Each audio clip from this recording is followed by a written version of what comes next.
کہ اس بات کا, کیونکہ انگلیاں ان پر اٹھی ہیں. ٹھیک ہے کیس ہمارا ہے, لیکن یہ صرف نواز شریف کا کیس نہیں ہے, یہ صرف مریم نواز کا کیس نہیں ہے, یہ شاہد خاقان عباسی صاحب کا, یہ احسن اقبال صاحب کا کیس نہیں ہے, یا شہباز شریف صاحب کا کیس نہیں ہے, یہ پوری قوم کا کیس ہے. کیونکہ اس سازش کے نتیجے میں جس شخص کو آپ نے لا کے مسند اقتدار پہ بٹھایا, اس شخص نے 22 کروڑ عوام کی زندگی, ان کا جینا دوبھر کر دیا.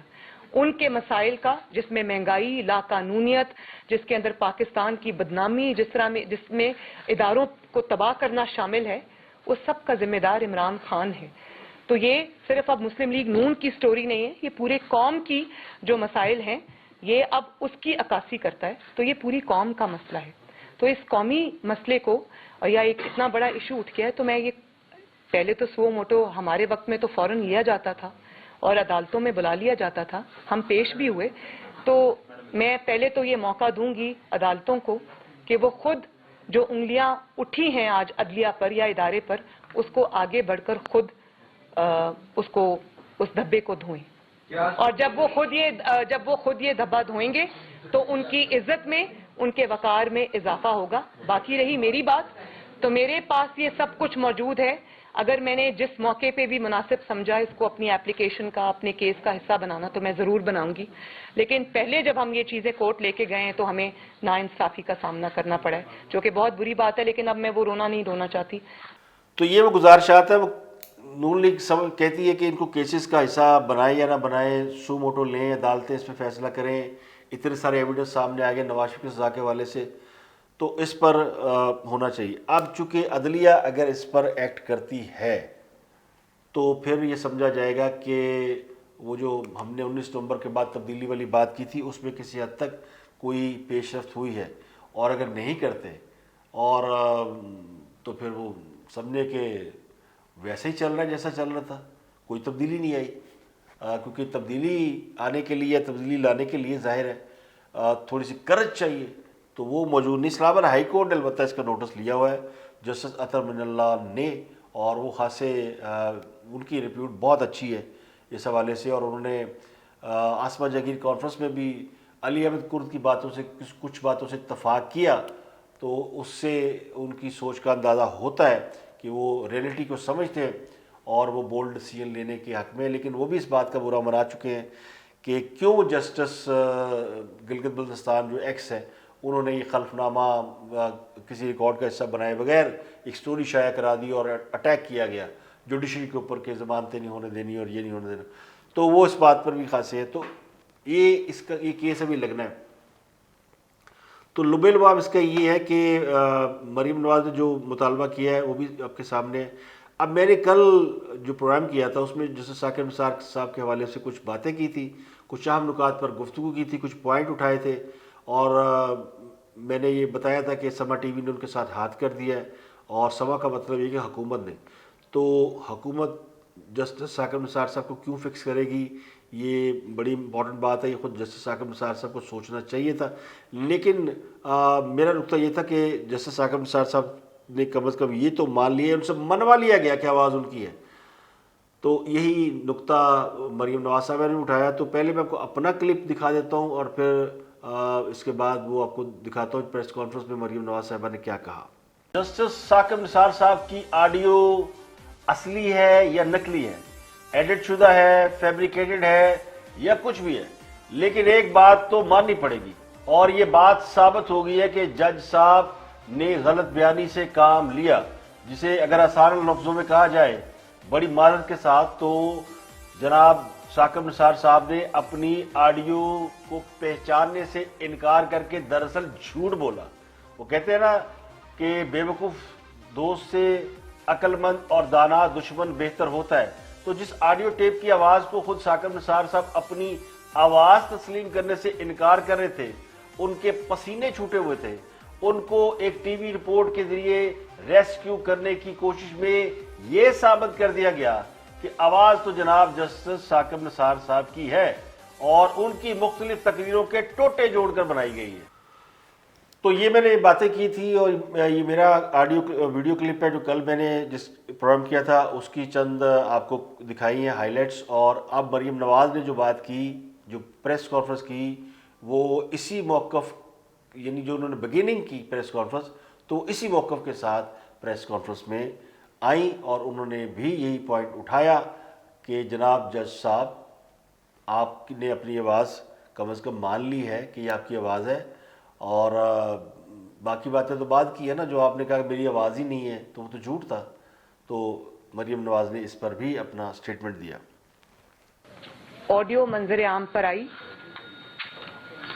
اس کے ساتھ جو پروپیگنڈا شروع ہو گیا، حالانکہ وہ ایک بہت نامور ریناؤنڈ امریکن کمپنی سے وہ آڈٹ، اس کی جو فورینزک ہے وہ ہوئی ہے، فورینزک رپورٹ جو ہے وہ ساتھ اٹیچڈ ہے، اور انہوں نے یہ لکھا ہے واضح طور پہ کہ کسی طرح سے یہ آڈیو جو ہے وہ ایڈیٹڈ نہیں ہے، اور اس کے بعد جو ہے وہ اس کے اوپر اس کو جھوٹ ثابت کرنے کی دن رات بہت کوشش شروع ہو گئی۔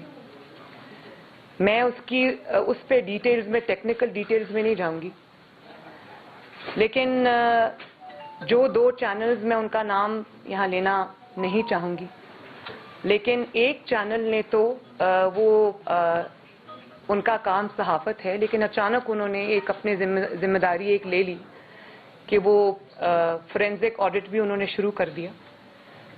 تو میں اس چینل کا سب سے پہلے شکریہ ادا کرنا چاہوں گی، کیونکہ جب وہ آڈیو سامنے آئی تو ثاقب نثار صاحب کا پہلا ریاکشن یہ تھا کہ یہ تو آواز ہی میری نہیں ہے۔ تو اس چینل نے پتہ نہیں جلدی میں یا کسی پریشر کے تحت انہوں نے یہ کہہ دیا کہ یہ ثاقب نثار صاحب کی آواز ہے، اور مختلف تقاریر سے یہ اٹھا کر تو آڈیو بنائی گئی ہے۔ سب سے پہلے تو میں اس چینل کا شکریہ ادا کرنا چاہتی ہوں کہ انہوں نے یہ ثابت کر دیا کہ آڈیو میں جو آواز ہے وہ ثاقب نثار صاحب کی ہے، اور یہ بھی ان کا شکریہ۔ پھر اچانک ثاقب نثار صاحب بولے جی بالکل یہ میری توڑ جوڑ کے بنائی گئی، ان کو بھی یاد آ گیا کہ آواز ان کی ہے اور توڑ جوڑ کر بنائی گئی ہے۔ تو شکریہ کہ آپ نے ثاقب نثار صاحب سے منوا لیا کہ آواز انہی کی۔ تو یہ میں نے آپ کو صرف ریفرنس کے طور پر دکھا دیا کہ کل ہم نے کیا باتیں کی، اور آج یہ کریڈٹ بھی ہوتا ہے کسی جرنلسٹ کا کہ وہ کوئی لاجیکلی بات کرے اور اس کے اوپر پھر اس کو لوگ لے کے آگے بڑھیں۔ اس کا کوئی میں کریڈٹ نہیں لے رہا، لیکن چونکہ یہ لاجیکلی کچھ باتیں ساؤنڈ تھی تو میں نے وہ ریز کی تھی، تو ویسا ہی وہاں سے وہ بھی انہوں نے بھی، مریم نواز نے بھی اسی قسم کے پوائنٹ کو ریز کیا۔ یہ اس طرح کی چیزیں ہم دیتے رہتے ہیں گورنمنٹ کو بھی سجیشن، لیکن جو لیتا ہے وہ لیتا ہے، جو نہیں لیتا وہ نہیں لیتا۔ اب پرائم منسٹر کی بات کر لیتے ہیں۔ پرائم منسٹر نے کہا کہ ججز کانفرنس میں انہیں بڑا افسوس ہوا کہ ایک سزا یافتہ ملزم سے تقریر کرائی گئی۔ عمران خان صاحب آج بڑے دنوں کے بعد ایک بڑے کنونشن سے خطاب کر رہے تھے، تو انہوں نے بڑا آج ان کا کانفیڈنس ہائی تھا، انہوں نے کہا کہ آج کل ہر طرف ٹیپس نکل رہی ہیں، یعنی ٹیپ نہ ہوئی کوئی چوچو کا مربع ہو گیا، تو انہوں نے ٹیپ والا معاملہ تو ریجیکٹ کر ہی دیا ہے۔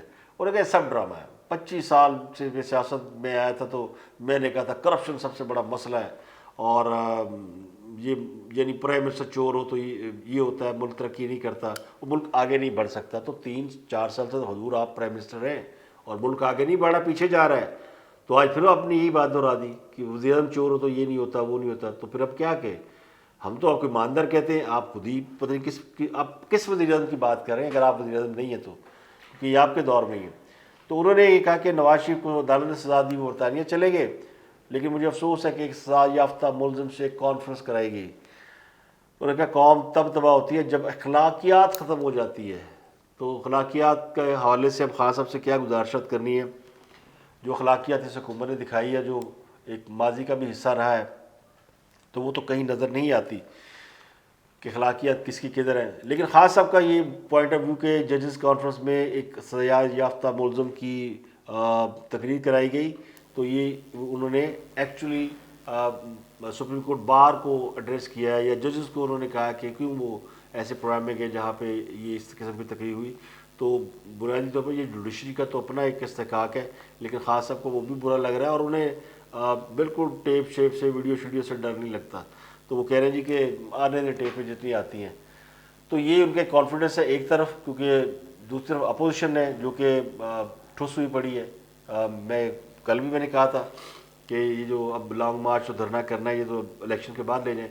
اب الیکشن تو آ گئے ہیں, 2022 اگر الیکشن کا سال ہے جو ہم کہہ رہے تھے تو آ گئے ہیں, لیکن آئے بلدیاتی الیکشن ہے. اب بلدیاتی الیکشن ہونے ہیں اور بلدیاتی الیکشن کے لیے قانون سازیاں ہو رہی ہیں, پنجاب میں بھی ہو رہے ہیں, اور پنجاب میں جو نئے بلدیاتی نظام کے لیے مسودہ منظور کیا گیا ہے اس میں یہ طے کیا گیا کہ میئر اور ضلع کونسل کے چیئرمین کے امیدوار یہ تو جماعتی بنیادوں پر الیکشن لڑیں گے, اور میئر اپنی کابینہ خود بنائے گا. کابینہ میں 2 خواتین کو ارکان کو رکھنا لازمی ہوگا, اور میئر کے انڈر دیے جا رہے ہیں P H A, development authority, واسا, TEPA, waste management, district health, district education authority, social welfare authority, district population sports authority, یہ سب دیے گئے ہیں, اور 11 میٹروپولیٹن کارپوریشن بنائی جا رہی ہیں.